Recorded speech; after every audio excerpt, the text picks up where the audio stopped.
The leaves turn gold, the weather turned cold, and the story began to unfold.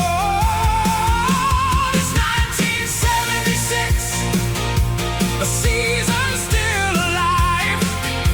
The legends and the memories that time could never hide. From the kickoff in September to the champions at the end, we turn the pages back again and live those days once more, my friend.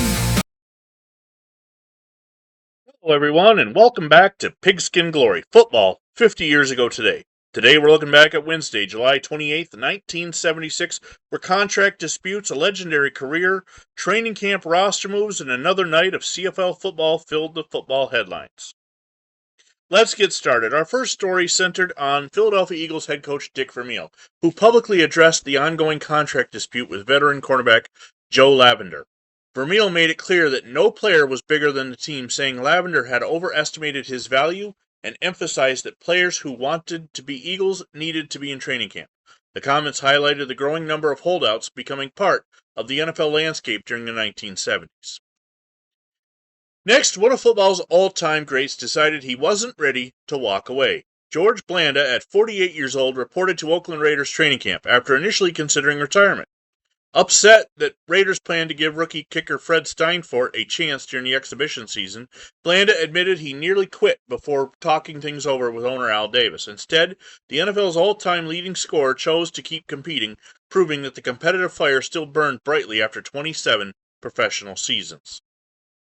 Our third story featured another busy day of NFL transactions. The expansion Tampa Bay Buccaneers continued shaping their inaugural roster with another round of cuts, while signing kicker Tom Claben.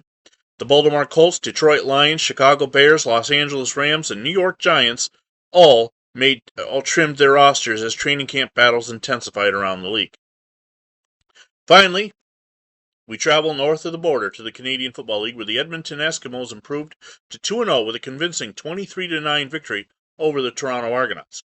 National Exhibition Stadium hosted the game as quarterback Bruce Lemmerman led an efficient offense, while Edmonton's defense once again proved to be the difference as the Eskimos continued to establish themselves as one of the CFL's early contenders. Today's stories reminded us that football in late July was much more than practices.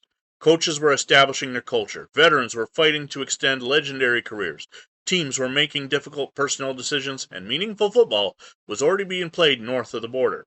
That wraps up our look back at July 28th, 1976. If you've enjoyed today's journey through football history, please like, share, and subscribe so you don't miss another day as we continue reliving the game exactly 50 years later.